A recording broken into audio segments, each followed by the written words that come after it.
Hello student, आज आपके सामने हम दर्पण का उपयोग के बारे में बताते हैं। दर्पण को उपयोग के बताने से पहले दो बात सही सही से आप समझ लीजिए। अगर मान लिया जाए कि अगर रे को हमको फैलाना है या रे को हमको मिलाना है, ये हो सकता है, या रे को फैलाने के लिए यूज करेंगे या रे को मिलाने के लिए यूज करेंगे। जो हम लोग यूज जो कर रहे हैं उस पर ध्यान देना है। क्या रे को मिलाने के लिए यूज कर रहे हैं, लाइट को मिलाने के लिए कर रहे हैं, या रे को फैलाने के लिए यूज कर रहे हैं, उस पे बात को ध्यान देना है। जैसे हम बात करते हैं टेबल लैंप। आपके पास टेबल लैंप देखा होगा, रूम में टेबल लैंप लगा हुआ रहता है। तो टेबल लैंप क्या करता है बताओ? रूम में फैलाने के लिए रहता है कि रूम में मतलब सिर्फ जहां पे पढ़ते हो वहां पे होते हैं?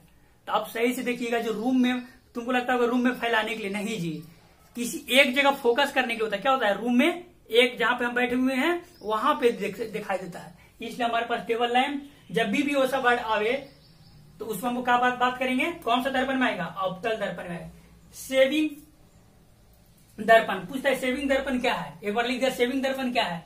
बच्चा तो पढ़ के गया हजामत में प्रयोग करने वाले दर्पण को क्या कहते हैं, तब बोलता था अवतल दर्पण। वहां पर पूछ दिया सेविंग दर्पण क्या होता है, तो बच्चा बोलते कहा हम पढ़वे नहीं किए हैं, सेविंग दर्पण है ही नहीं था 10th में। अरे भाई, उसी का इंग्लिश लिख दिया था सेविंग दर्पण। चाहे सर्च लाइट हो, मोटर के हेडलाइट हो, या सेविंग दर्पण हो, कहाँ एक बार इंग्लिश में लिखा होता है DNT, विशेषज्ञ प्रयोग करते हैं। अरे भाई, उसी को बोलते हैं दंत चिकित्सक, या नाक वाले, गला वाले, या कान वाले, जो भी सब आते हैं वो अवतल दर्पण में आते हैं। ठीक है, किसमें आते हैं? अवतल दर्पण का प्रयोग होगा। टेबल लैंप, सोलर कुकर, दंत चिकित्सक, या DNT विशेषज्ञ, सेविंग दर्पण, हजामत दर्पण, सौरभट्टी, या प्रोजेक्टर मशीन, या सर्च लाइट, या मोटर हेडलाइट, ये जितना भी हम लोग ये पढ़ेंगे एक बार अवतल दर्पण का प्रयोग करने वाले हैं। ठीक है, अब दूसरा बात करेंगे उत्तल दर्पण। पहला हो जाएगा अवतल दर्पण का यूज, दूसरा हो जाएगा उत्तल दर्पण। उत्तल दर्पण में क्या होगा? सब बच्चा पढ़ता है साइड मिरर में यूज करते हैं उत्तल दर्पण को। एक बार लिख दिया था, उसका हिंदी लिख दिया था पश्च दर्पण। पश्च दर्पण का प्रयोग किया जाता है। ये तो बच्चा सब माथा खुला रहा था, अरे भाई साइड मिरर का हिंदी होता है पश्च दर्पण। या स्ट्रीट लाइट, या पहाड़ी जो क्षेत्र होते हैं, जो तीखा मोड़ होता है, बहुत मोड़ होता है, क्या करता है? इसमें भी हम लोग कौन सा लगाते हैं? उत्तल दर्पण का प्रयोग करते हैं। अब समतल दर्पण का तो आप घर में प्रतिदिन करते हैं। जैसे एक बच्चा पूछा कि सर सेविंग वाला बताएं कि अवतल दर्पण, मेरे पापा तो घर में जो ऐना है ना, ये ऐना, बोल रहे सर तो हमारे पापा तो इसी से करते हैं, तो ये कौन सा दर्पण है? नहीं, ये जो दर्पण आप दिखाई दे रहा है ये समतल दर्पण है जी।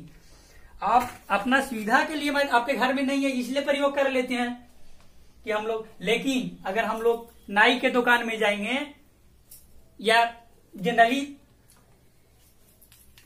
लड़की लोग जाते हैं तो देख लेना कभी, यानी बात करेंगे समतल दर्पण का प्रयोग। ये क्या है? ये जो समतल दर्पण है जिसको सही से ध्यान दें, ये समतल दर्पण है। या पेरिस्कोप में भी ये प्रयोग करते हैं समतल दर्पण का।